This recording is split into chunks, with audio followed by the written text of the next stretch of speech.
a while. Like, this is so much better. Yeah. It's funny when I join work calls because I just use this. Like, there's no point in using anything else. Everyone's like, "Whoa, your camera! Like, you have this professional studio." I'm like, I just Milk all that budget. what I really I'm gonna start. I need to because I have another mount to the right over here. So if I need to use the teleprompter, I have a hot shoe, so I can move a quick release, so I can move this over there and then slide the teleprompter on top of it. Oh, nice. So my son's birthday is Oh, you're disgusted by your son's birthday. Got it. No, Okay. well, I was looking at the mic. I was like, I think I have dog hair. My son's birthday is this weekend, and well, he's at camp, so that's sad. But he says he's not interested in this, but I'm like, I could totally see him getting sucked in. But I was looking at like a DJ board. Oh He's yeah. like, he's just gotten really into music. I'm like, he would love this if he just started playing with it. Like a real one, or there's kind of like a kids one that we saw called Loops Bot. This one was like a mid-level that I was looking at this morning. Okay. Hold on, I'll show you. There's some kids on YouTube who make legit EDM tracks. Well, he wants a style. He didn't. I think he forgot. He asked for this a while back, but he wanted a stylophone. Have you seen those? No. What is that? Okay, hold on. Is that the thing that like goes? So he has an. What is it? What's it called? Automaton. Or yes, that's exactly what it is. Yeah, it's like a saxophone, but you squeeze the bottom. Yeah, those are awesome. Yeah, he has that. But he's just okay. So we've never done music lessons or anything like that. And this year he was in orchestra and band, and he learned how to play the trumpet and the violin. Oh, cool. Wow. And at the beginning of the summer, he was just like bugging everybody. And so we had this old keyboard that somebody had given us that they didn't want anymore. And I pulled it out, and I've got, I think it's like Simply Piano. It's an iPad app. And I just was like, play with this. And he's not like Mozart or anything, but he's gotten pretty good, like especially for someone that has not read bass clef, because piano and violin are both treble. Bass clef is so hard. It's so hard. Right? Doing both at the same time is hard. That's why I became a drummer. I'm like, I just want to do rudiments, you know. Yeah. He has spent hours at the keyboard just playing around, and he can also we were at the beach last week, and my niece is 18 months, and she had like a baby piano that, just like the little kid one that lights up. He sat down with it and like was just playing with it for like an hour at least, and was like playing songs on it. Dude, that's so cool. How do you encourage that level of attention and involvement with your kids? Because we kind of find that like ours will definitely do the things we ask them or whatever, but they always gravitate back towards like the Lego table or like something else. But it's like, I want to see that interest spark in like, either music or technology or like something that gets your brain moving. Right. I think you just have to lean into whatever they're into, right? Because he's all into video games, which is fine. And I've seen stuff that's like video games are better than TV because at least you're thinking and trying to problem solve and stuff like that. But screen time is a thing that we struggle with. I don't know screen time in and of itself is bad, but it's like generally what screen time means. Translation is like watching just entertainment based, like YouTube or shorts or whatever. If it's used for learning, if it's used for like getting you to think and interact with stuff, I think that's a good point. Probably a good time. My kids have been binging on Mark Rober this summer, and like that stuff you're learning. So, I think you just have to lean into whatever they're interested in. Like, I wanted my kids to play basketball and not interested at all, or like we've done soccer stuff and they've played, but it's not like they practice or go outside and kick a lot. And so it's okay. This is something that he's interested in. How do I enable that? And I think the hard part is like my daughter is 10 and she has expressed an interest in art, which I'm all about. I will, help enable that, whatever.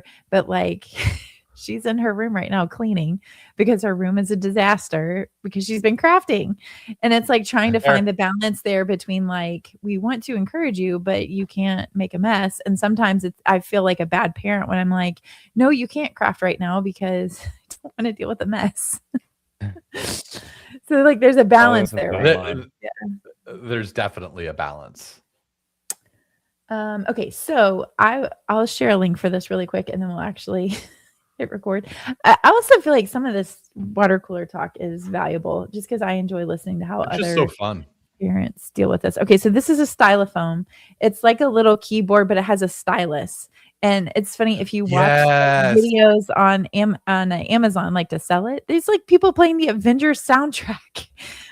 Like he would get sucked into this. Okay, so this is the cool. I don't know if we'll do this. It's like if we did this is like his main gift, and I'm not sure that's this is a Hercules DJ Control Starlight, but it looks like it's mid-level, like not a kid, not professional. Wow. But I'm like, I don't even know where to start with those things. Just feel like that would be.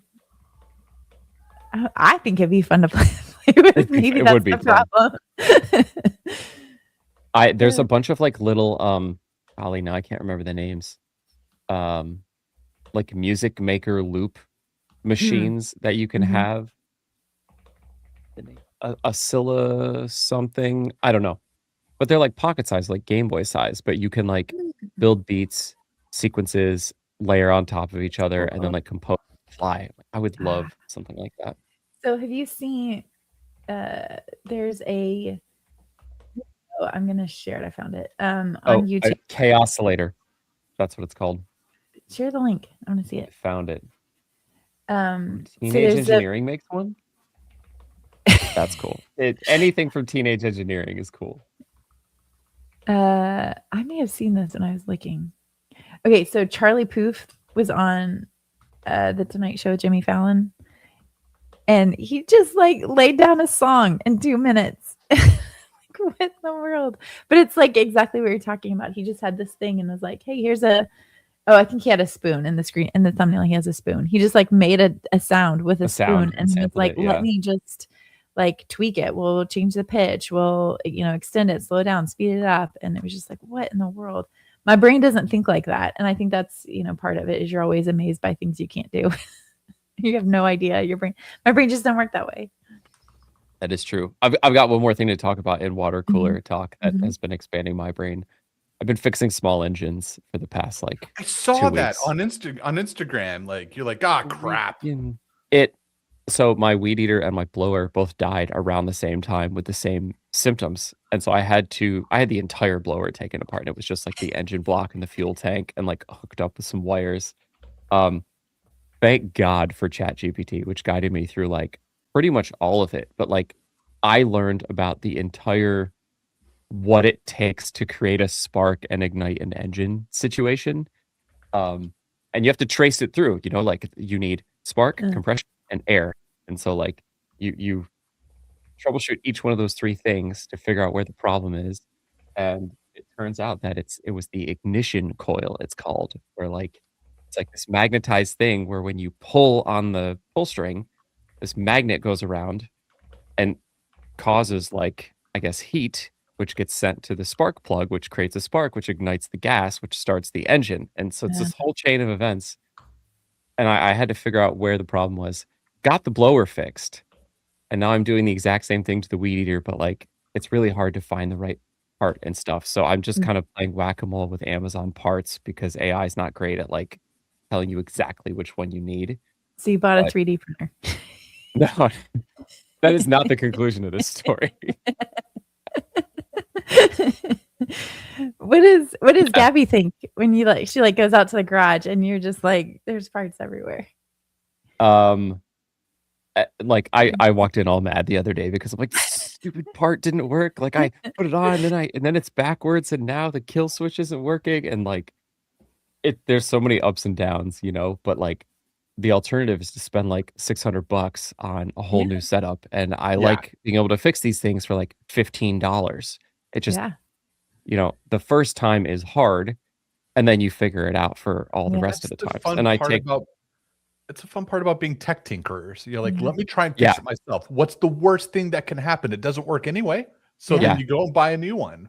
it's time, the idea is time, because I have to Yeah. spend like Yeah. 2 hours like sitting out there like screwing around with this thing, and you come in and you go, it didn't work, I got to get another part, but when it does, it's amazing. It's just like No, programming. You bash Yeah. your head against the wall for hours, and then it works, and you're like, this is the best thing ever. And I'm brilliant.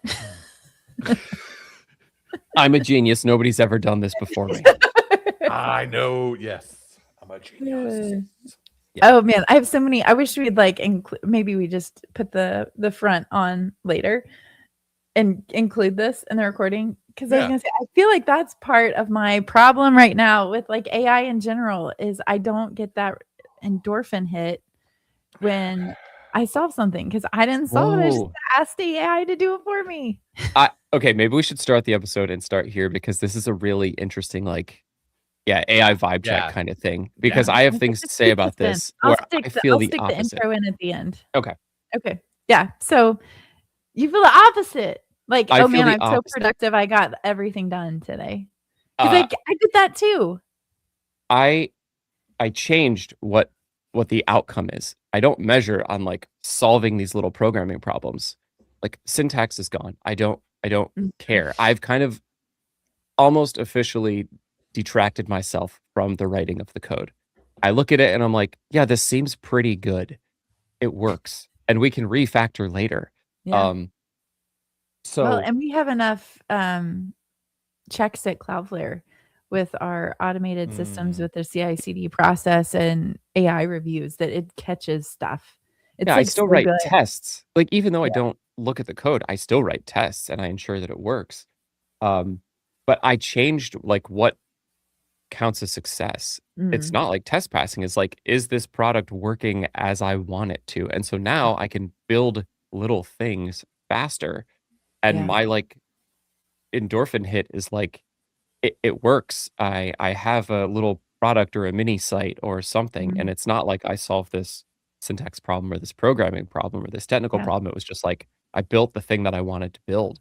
And Mm. so when the end goal is like your success criteria, and like I just feel like that gains so much more momentum. Like now Mhm. I have a bunch of URLs that I can point to and say, like, I've built these things this year, instead of just like, yeah, I conquered like a bunch of React syntactic Problems that nobody problems. cares about. Well, I think Right. it also helps with the, I think before we all had a bunch of project domains just sitting in our wherever our registrar is, and now a lot of people are actually building on the ideas that they've had because they have the Yeah. capacity to. And I think it's probably how our our brains are wired. I just went totally dyslexic.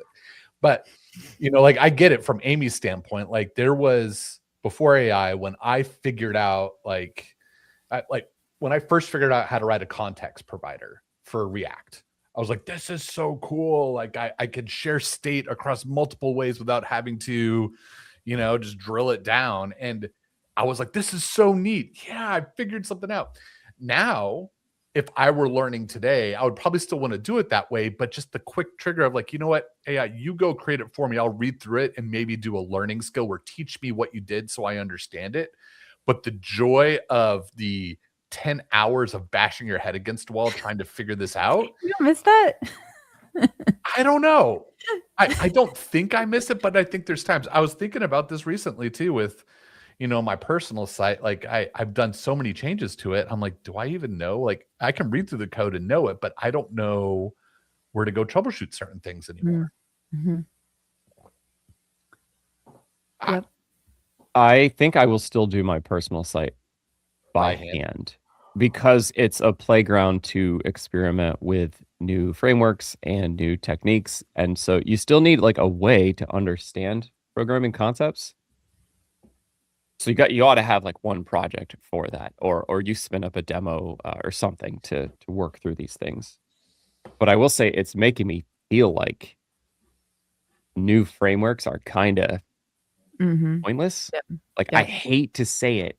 Remix 3 came out, and normally I'd be the guy who's like, my Brooks is site's going to be on rewritten the in Remix 3. podcast next week. I haven't touched it yet because I don't know. Even if I said AI, like, write me a Remix 3 thing, I would go, yeah, looks good, works. Like, I just would stop thinking about the implementation details as long as it's fast and as long as you can look at the code and it doesn't look like total garbage. Yeah. And as long as the AI is good at it, I don't know. Like, frameworks don't seem to be as important. Yeah, I agree. I thought about doing that as well for my personal stuff, Brad. Of like, at first I actually used, you said it, our personal sites are kind of playgrounds, right? So I use my personal site to really play around with AI and figure out how to use it well. Now that Astro 7 just came out, I'm like, you know what?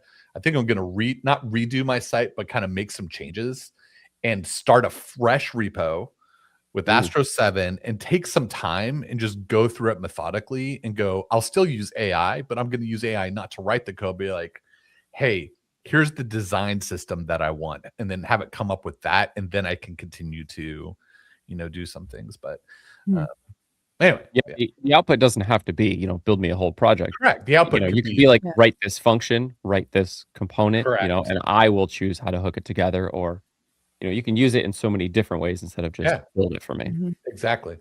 So that's kind of how I'm thinking, just because I don't want to lose what I've already learned up to this point. Like, we all have the foundations, but I don't want to get to the point where you're seeing more consistently on Twitter, people saying, I haven't touched my IDE in 6 months, at this point, right? There's a lot of people who haven't touched their IDEs anymore. They may be running the tools in their IDE, but they're not actually writing code anymore. And I get it. That's where things are moving eventually, but I don't want to lose. I still want to be able to do it if I need to do it. Like when Claude goes down for the day and I need to do some things, like I don't have the ability to switch. And the other day, Claude was down for an hour and a half, and I couldn't do anything. And I'm like, well, all right, I'm going to go do my reports now. But still,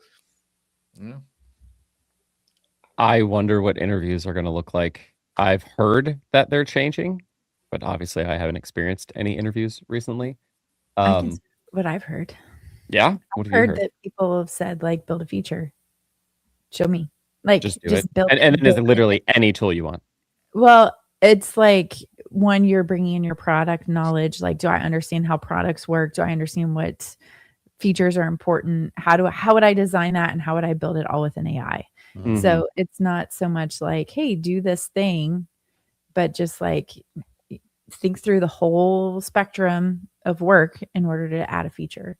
Yeah. I don't know that everybody's doing that, but that's what I've heard. So there's a few people that you and I both know that we could probably ask that we know are actively interviewing. They might not want to say they're actively interviewing. Wes Boss was even saying, like, if you want to see how somebody works well with AI, give them a shitty AI. Like, go give them a free model and then tell them to do that same thing, so that they have to, like, apply their knowledge to guide the thing a little more effectively, so that then you get a good sense of, okay, product direction, product knowledge, but also like coding knowledge, because they have to give it so much more instruction up front. Yeah, that's interesting. And guiding it and knowing when it's good and when it's not just like, because then you have to apply your foundational knowledge to say, hey, this is how this works, because you don't understand it. So this is how it works. And then depending on what model you're doing, you're going to get I love watching the ones that go, oh, you know what? This is what I should do. Actually, wait, no, this is what I should do. You know what I was thinking? Maybe I should do this. And I'm like, I don't, just hide that. You don't know. Give it back. I'll do it. What is it? They even tell developers in interviews, it's okay to say you don't know. We need like a system prompt for the AI to be like, it's okay to say you don't know. And then we'll just go off and take some of that mental load. Yeah. That's it. We should put that in a system prompt and see what happens. I'm curious to see what happens there. Well, is it a no-op? So I hadn't really heard of this concept until you shared the tweet yesterday, Chris, where Matt Pocock was talking about how there's certain instructions that you can include in your prompts or agents.md that really have no effect. It might make you feel better, but things that agents inherently do well. And so there's no reason to tell them to do that because they're already doing it correctly. Yeah. So I thought that was kind of interesting. I haven't gone down that rabbit hole yet. I read that, and I've actually been going through some of his like skill library because he has some pretty cool stuff. I just think the problem is next week there's going to be something that comes out that says actually these things don't work, and we're going to have to restructure all of our markdown files to do this thing. So I mean, rather than obsessing over, I mean, I'm still going to play around with it. We're still going to see how things work. I think what he's saying is true. I don't think what he's saying is wrong, but you get to this point where you're constantly going and testing, and then you're not building anything. You're just building skills and maybe doing, and I think I have found kind of something similar. Like as the first wave was hitting in like January, February, I like went crazy on like building agents and skills and like oh yeah, I remember that. Markdown controls everything. And I stepped back and I was like, all of this is non-deterministic.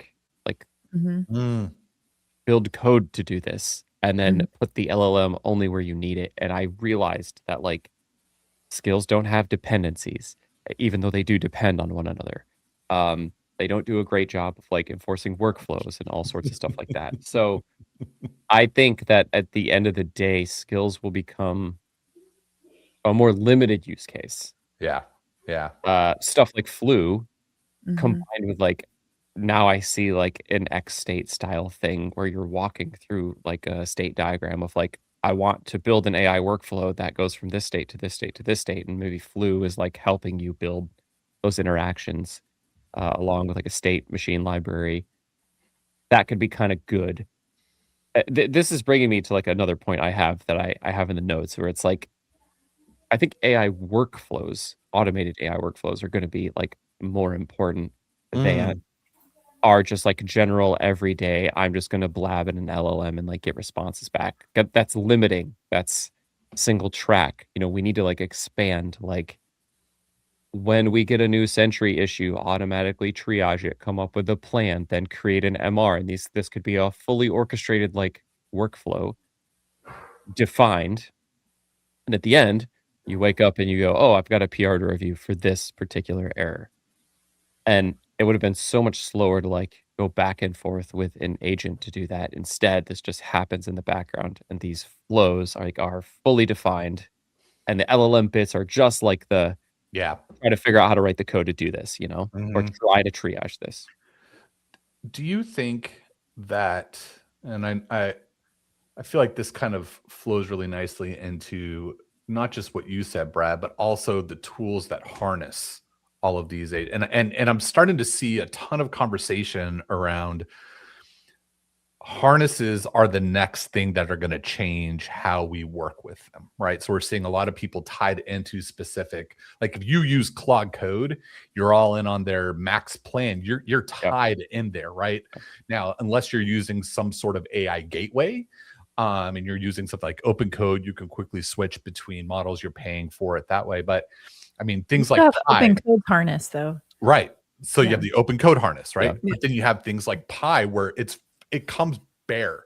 Pi is a little dangerous because it goes YOLO from start. Like there is no, it's just dangerous from, not dangerous, but you know what I mean? Like it'll do anything. Whatever you say, go delete this, it'll go and do it. But you can customize it. I saw, I was at a meetup and I saw one of the engineering leads from this.labs. He did a demo of Pi where he goes, hey, Pi, you know what? Create a blackjack game for me inside of this. And like you have to build into it what you want that the others provide. But then it's almost like the Vim of the Neo Vim of harnesses, because you can customize it however you want. It's cool. But I think that's going to change how we work with everything, because people are going to start playing. Like Brad, you just started playing with Codex. Yeah. So, okay, I still believe that there is a definitive split between like automated AI workflows, which I think need to be worked on and become like more first-class citizens. But then there's like, I'm a developer, I'm building a product, like I have to go through these iterations. That's where the harness comes in. That's your day-to-day I'm talking to something and like focusing in on solving a problem. So harness work. Yeah, like I started using Codex because I want to come back to this too. Is like what we're paying for and what tools we're actually using. Mhm. But I had to jump off of open code, and I'm using Codex now because I started paying for a ChatGPT subscription, and it's awesome. Like way better than open code. I don't know why I was sleeping on this, mostly because I think I was just so dialed in on work stuff. Now I'm doing personal projects, and it's like notifications built in, file viewer, diff viewer, scheduled tasks. The commit flows are really good. Voice dictation. Did I say that? Like everything is there, and it's fast. It's Mhm. way faster than open code. And I don't know if that's a Using the model app? thing or a harness thing. Yeah, I'm using the app. It's Okay. awesome. Interesting. I've So heard like, people talk about the app being like one of the best. That they're like it's surpassed Claude Code in some ways. But yeah, I for me, I have this kind of gets into what you're talking about. I have the $20 plan for ChatGPT and Same. the $20 plan for Claude, so Mm. that I can kind of bounce back and forth. And then I did load up a few credits on AMP and the open code has like Zen mode or something where you get access to a lot of like cheaper models like Kimi and GLM and stuff like that. So I've been trying to at least keep a finger on where everything is just so that I have a general idea, but I haven't used the Codex app yet. like it it's a have a level mobile? of polish. It's Does it a have a level mo- of polish that doesn't. Does it have a mobile app? Because that's really what I want. Is I just want to be I want to be able to code from my phone when I'm sitting in the carpool line. That's a Or on great the question. beach. I want to say yes. Yeah, exactly. I'm on the beach. I just had an idea for an app. Let me send this over. But I think it's a different thing where like Codex is actually running the workloads like on your machine, but then it's like a different thing to get it to run it in Codex Cloud. I don't know if that's another. Or like Cursor has their own cloud. So I'm also paying for Cursor. I have a $20 plan for that. Pauline Narvis didn't she just switch from Vercel to DevRel for developer experience at OpenAI? Do you know who that is? I don't know who that is. Oh. No, Delba went from no, she's Vercel to Anthropic. Anthropic, but I think I know Pauline. I can reach out to her. Maybe we can get her on this sometime. Yeah, that'd be awesome. This just says work. I'm on this Codex mobile website, and it just says work with Codex on the go from the ChatGPT mobile app. So I'm like, it's probably not the same experience. The remote I've got stuff Codex with sessions Claude going. is pretty good. So I've done that where, but you have to have your computer open. So I have my computer open, and then I'll get a notification on my phone that's like, "Hey, you just need to approve this." So I can just hit approve. But it's like I'm trying not to buy a Mac Mini, and maybe that's the answer. Just need to have a Mac Mini open all the time. Well, they just went up in price yesterday. I know. Everything did. Okay, a part of me, I'm like, I know economics. How much of it is related to how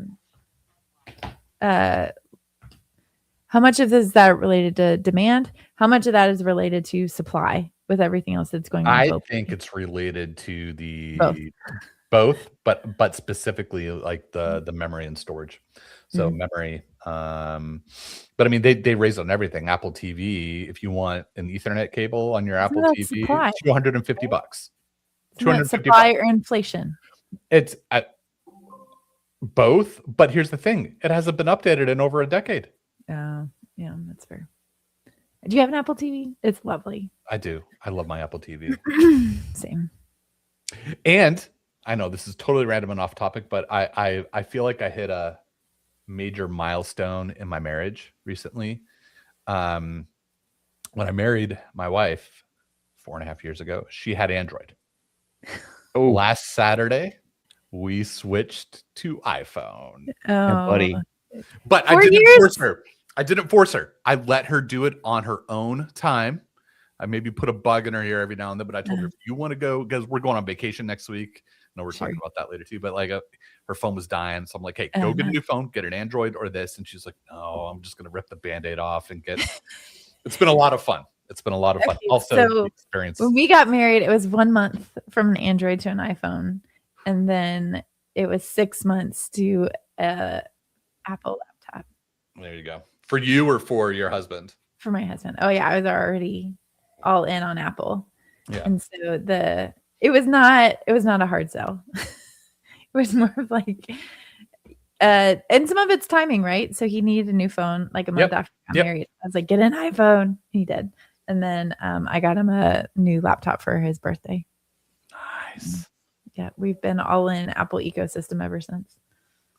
I was the one on Android for a while because I was like, oh, I Google Smart Home, blah, blah, blah. And yeah, I'm all Apple now. On the flip side, there were movies that he was like, you have to see these. If we're going to be married, you have to see There you these go. That's fair. Here's what I'm excited about. We now have a shared grocery list. Like I no longer have to use a third-party app. I thought you were going to say Blue Bubbles. I'm so excited about Blue Bubbles. Oh, the bubbles were great. Like that's awesome. But like, but the move though was a nightmare. It was an absolute nightmare. It didn't copy. It copied like over all of her text messages, but only the messages she sent to people. So people on Android, the messages she sent to them, there's no responses. And then moving of Google Photos. So Google has a service. They have a service that you can use to directly into iCloud. Okay. But some of the metadata doesn't change. No, it's bad. It's so bad. I did it for thousands of photos. Yeah, 40,000 photos. So this is like she's been on Android forever. Never major props to her for making such a big shift.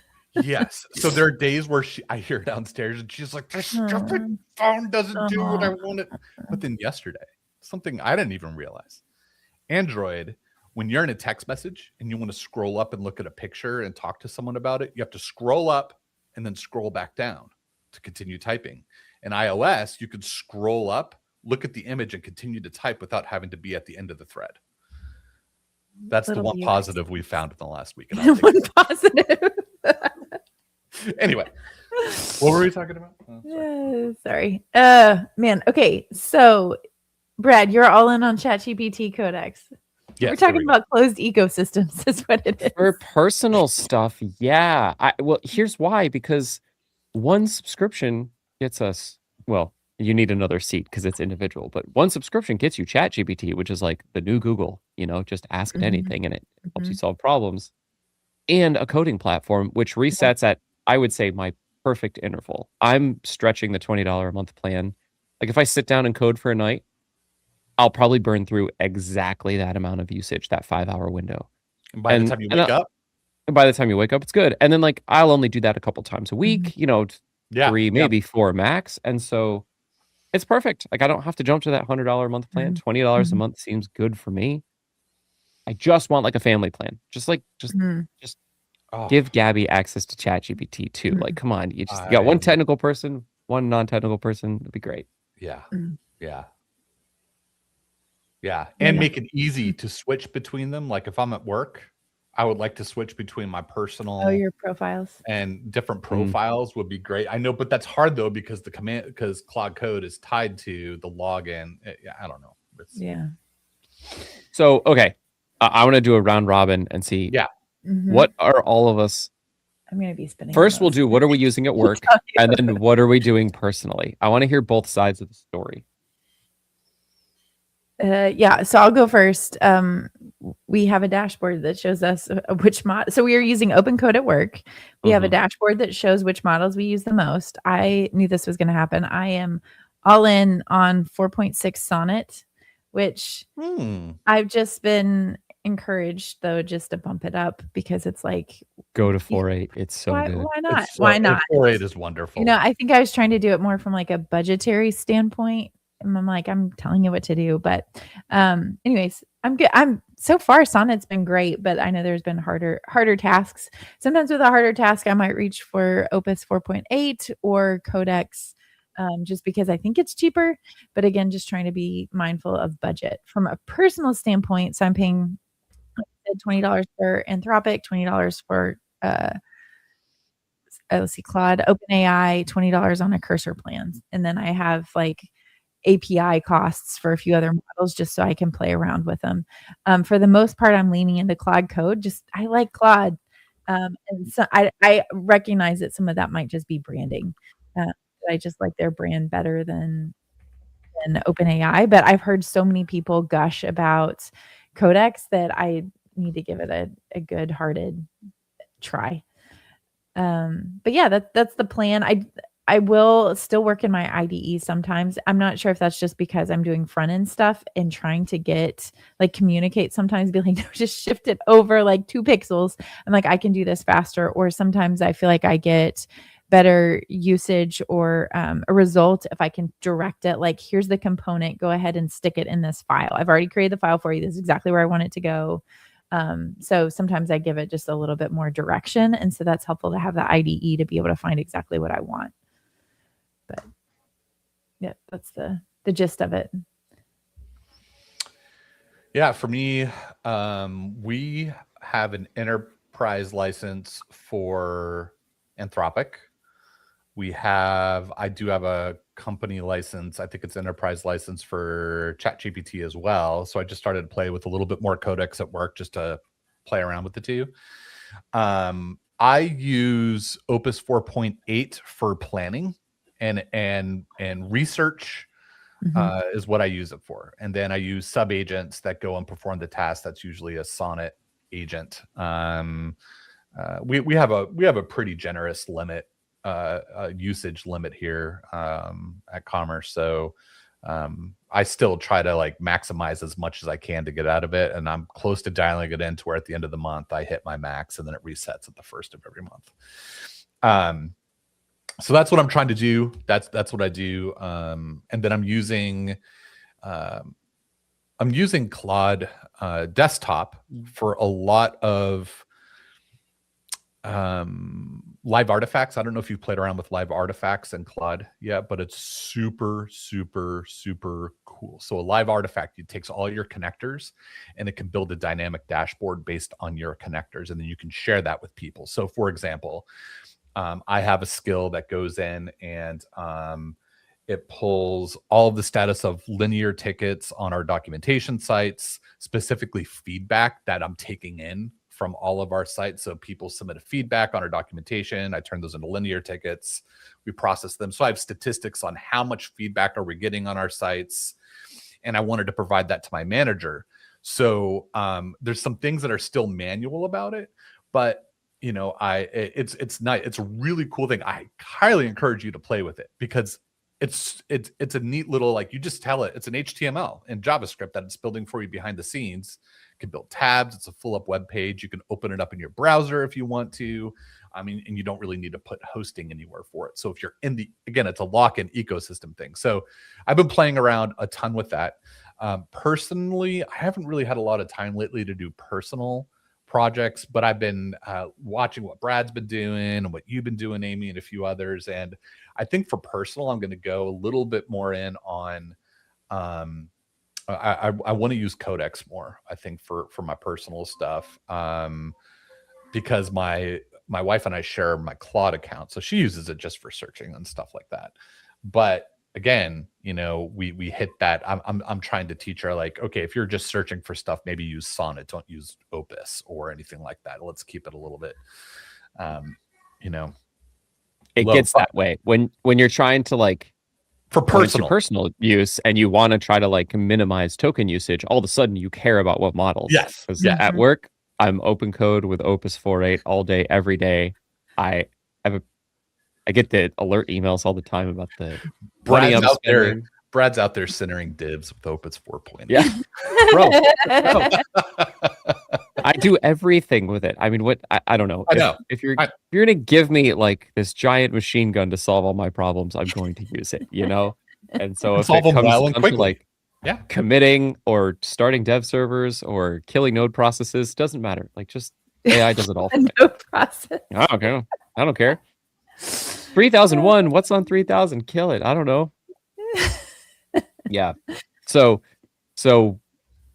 work just like release like this AI metrics dashboard, and so we've all been kind of sharing it and talking to each other about our usage and stuff. But I'm always on the latest Claude frontier models, and I think that reflects my spending, whereas other people will be like, they'll take their token minimization strategies that they use for personal accounts and then bring it over to, their work habits, which I think drastically reduces token spend. But I also think like this, It increases our coffee budget.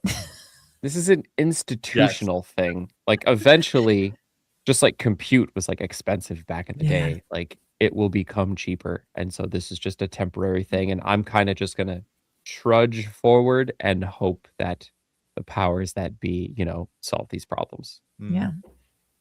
Compression. Well, code mode in MCPs. I don't know. Yeah, compaction. Yeah. This Codex. So as I've been using Codex, loving it. One thing I'm noticing is that it doesn't auto compact, or maybe I just haven't seen an auto compaction yet. I think it does. It does. Okay. Yeah, but it hits. I don't know what level it gets to. I'm pretty sure that's included. Because I think there's even a command you can run like /compact. There is. Yeah. It'll do it for you. Yeah. It's so good. I did just get it hooked up to my phone. There's like a pairing process, but I think it's more like whatever computer it's running on has to be awake. And you can go to your Claude or your Codex desktop and say, keep this computer awake while Codex is running. So it needs to have a home base. I did see a cloud option, but I don't know if that's some kind of separate subscription or tier. I don't know if that's included. So I'm not really sure what's going on there. These are great. So this is is it going to do it? Oh, come on. There we go. HDMI. And you can stick it in. It basically is like a dummy monitor. So my computer will still think it's awake in clamshell mode. Nice. Yeah, so if you have a coding task that you want it to stay awake, but you don't want to have your laptop open, you can stick this in. Yeah. And I do like this because I can just pull it in and out and to shut it off. I don't have to have like I don't know if you've seen that where people also have I don't know what to call it. It's like a door jam to keep their computer open. That's funny. Yeah. So I don't. You're using the app with Codex. I'm curious too how that'll end up playing out. I've moved pretty hardcore into solo. You've really been championing that since about 2 months ago. Some of it was like I wanted to like it.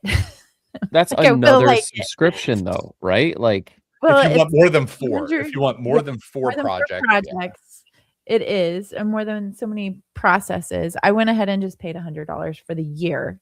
And so it's like, yes, it's another subscription, but it's kind of minimal compared to everything else. And it is really nice, like just being able to go through and check stuff and have it all in one place. Yeah. So I still have Ghosty on my machine. I still have Linux, but I've mostly just been leaning into solo, and the fact that like all this stuff is just right there. Everything that I need. You can have your to-dos, your scratch pad. Like in my case, because I am paying for all those different subscriptions, I can connect them all in and have them run different tasks and have them generate agents in other models to be able to do all that stuff, which is really nice. And it can even update the to-dos right. So because it has an MCP, so like the agents know about the MCP and they go, okay, I'm gonna just update you on what's happening here. And to me, those are harness features built into this, terminal type tool. That's right. Yep. Yeah. Harness is a vague word now because it just kind of means like wrapper, putting some tooling around your conversation with the LLM. Yeah. And that, which comes down to like memory and to-do lists or places to write things down. Like I had to transition from open code, like a project from open code to Codex.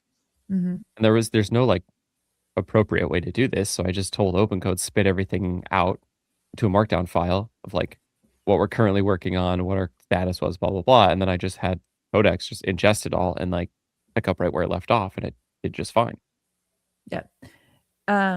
I will say that one of the tricky things that when you're using multi-models, especially within a single project, is making sure that all of your like agent files and instructions and skills will all work together, because Claude has a different format for doing that. But the biggest hack that I use has been Rule Sync. Thank you. Yep. For a second, I want to call it rsync, and I was like, that's something totally different. But rule sync has been great for being able to basically you have one set and it'll generate all the things for you. You can also do things with sim links. So I'll have like, say, even like global rules for all of my side projects on my computer and then just sim link it, which is really nice because then I update it in one place and then all my projects benefit from that. And I don't necessarily have to go in through each project and update them individually because it's a sim link. It can just get the latest and greatest from whatever global thing that I need. But so that's on private projects though, right? Not on. This is my side project. But you could do it for work if you're trying to like maintain a global set of rules for multiple projects. Yeah. I almost included this earlier. It's outdated at this point, but Cursor had a blog post called "The Third Era of AI Development." It was released in February, so like I said, it's old now. But it was kind of interesting because they walked through all these different phases. It used to be more like autocomplete. And then it was like more the AI agentic route where like agents and skills can do all these things. And then kind of as we're talking about, we're moving into more harness area error. But I think it will even go further into workflows as we get more deterministic things that we don't have to babysit all the time. So it's just kind of interesting to see how things have moved. Yeah. Automated workflows, man. You want to walk into work and be like, the AI did these things. Let me take a look at them. Or like webhook interactions that fires off an AI workflow. So that, and then like 20 minutes later, there's a PR. So is that where, and excuse my complete ignorance here, but is that where things like Flu and Vercel's now Eve help in writing those automated workflows, or are those harnesses for agents, not necessarily LLM? Like, you know what I'm saying? Like, I think that's Flu helps you create basically like your own harness. So you can establish certain skills to be able to run different features and things like that. We're using it right now on our team to establish workflows. Where you have in the harness, you can set up this skill and basically say, these are the things that I want you to do, but it will also orchestrate it. So like we have several skills and then we want it to be able to be smart enough to pick which skill out of the available tool set it has and be able to use the right one. Oh, okay. So then it's like, if you're creating that automated workflow, then it's running it in a durable worker or something like that somewhere. Yeah, I mean, like it's a .flu folder in your repo that has all the contents. But you can also, I think, have GitHub. Maybe I might be misspeaking here, but I think you can have GitHub trigger certain Flu workflows. Yeah, Flu has a workflows feature. So, I guess the way I like to think about Flu is like establishing an instance of open code, where it's like you're bringing up an agent with a particular model with a particular set of skills and rules in place. Because when you're trying to triage a Sentry issue versus come up with a design, they're kind of like two different things. And you want to load that agent with a different set of context and skills to get that job done. And so now you've got this one agent with all the tooling around it, kind of like a harness, deployed and ready to run and respond or execute its workflows. Or another one, and this is all defined in code or whatever. And so now you can have like your set of agents that you can kick off and go. That's right. It's like a framework for agents to be able to define all those pieces. Yeah. That is cool. Man, Cloudflare's awesome. Come on over.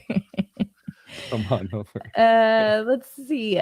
So I know we're getting close on time. Let's make this unless there's something somebody else wants to talk about. I was going to say, let's make our picks and plugs like part of the travel tech Prime Day deals that we wanted to talk about. So usually on the show, we do a segment called Picks and Plugs where we pick something that we like and plug something generally that we've worked on. But it's kind of like, hey, look at this cool thing that I found or I bought or whatever, or made. But we were talking on the side just about some of the travel tech because we're all been doing a little bit of traveling for the summer and some of those, or if you found a deal for Prime Day, I think that would be, we'll kind of like sub that section in for picks and plugs.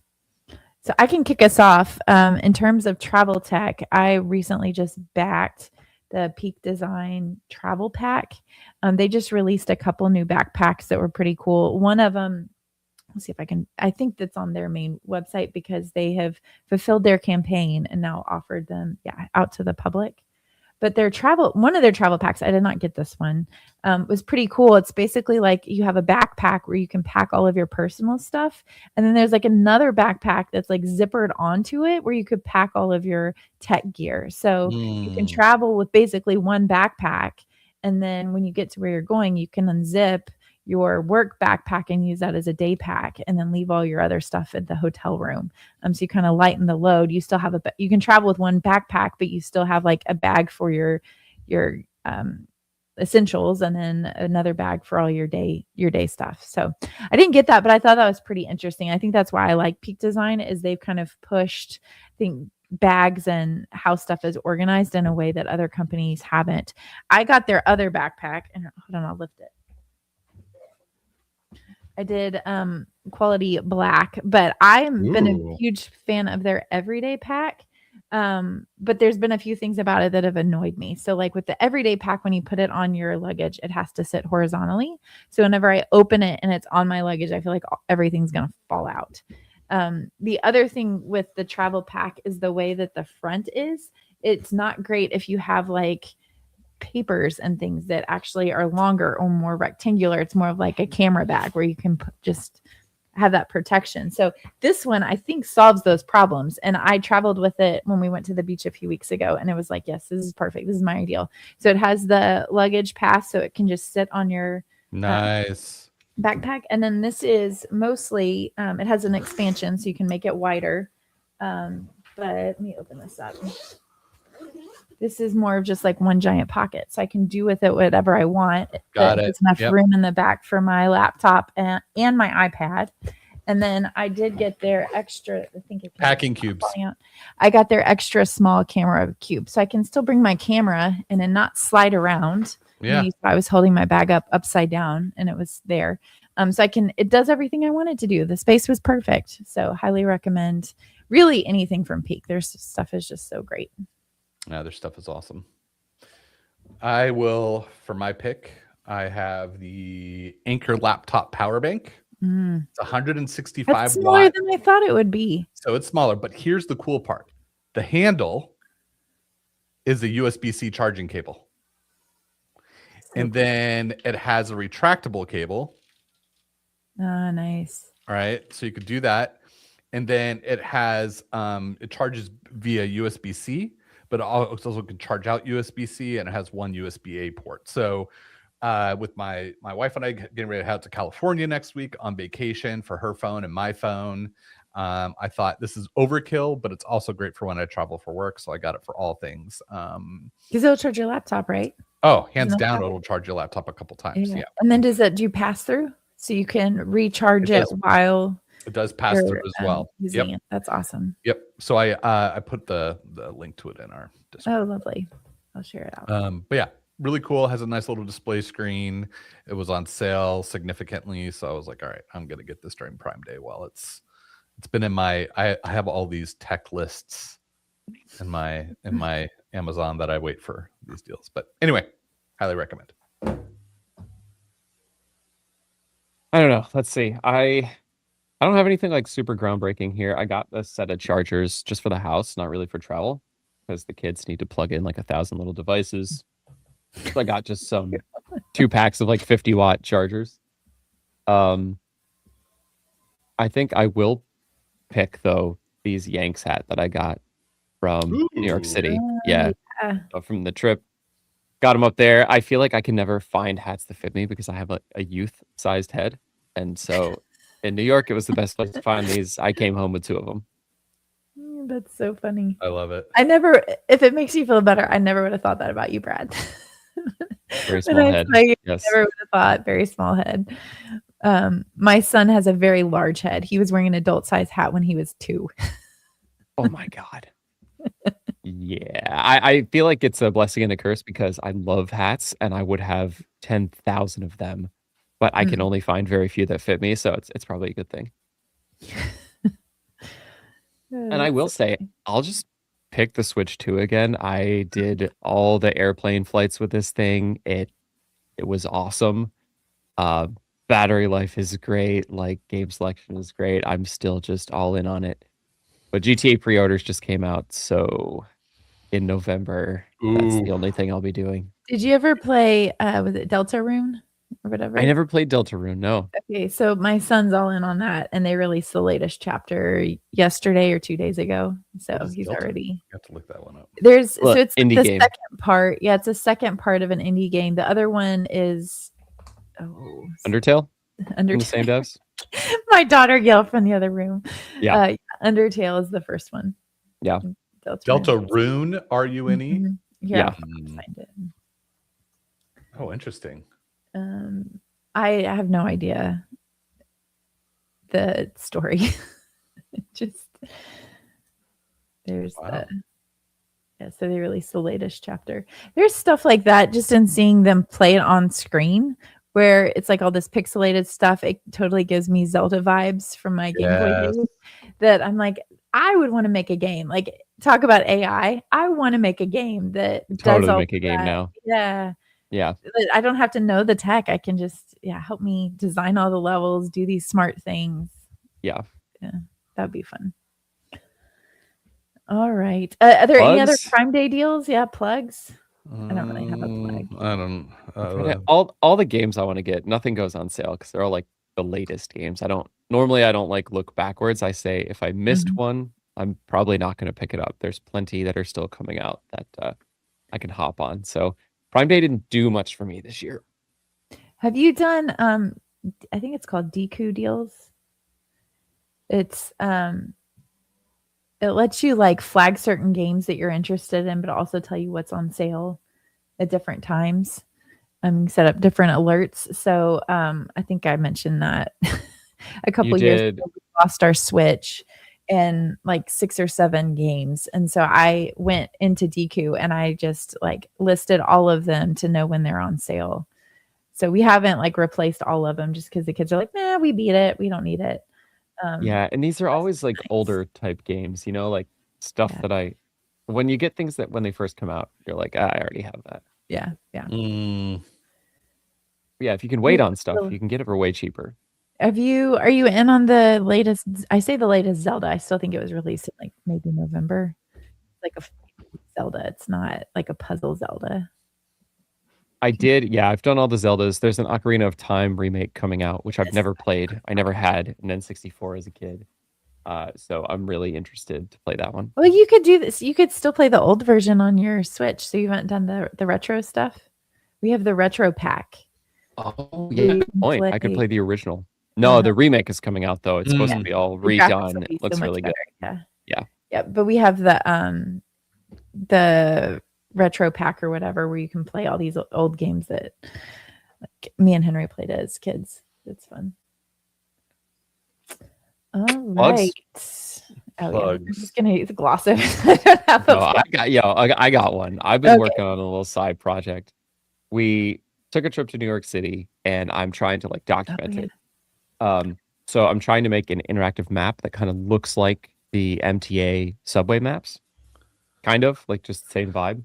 And then like details our trip day by day. Oh, fun. And I wanted to kind of have this pulled out view so that I could show the family, like we covered a lot of ground, you know, we went to a lot of places. Wow.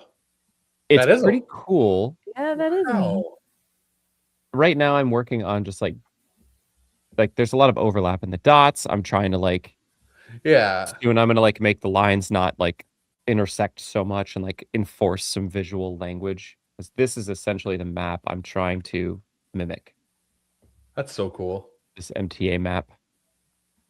I love that you click on it. Did you just like document it with pictures and then you could go back and fill it in? Yeah, everyone has pictures in there. So you can click on it and it'll show a couple pictures. Yeah, and like some notes.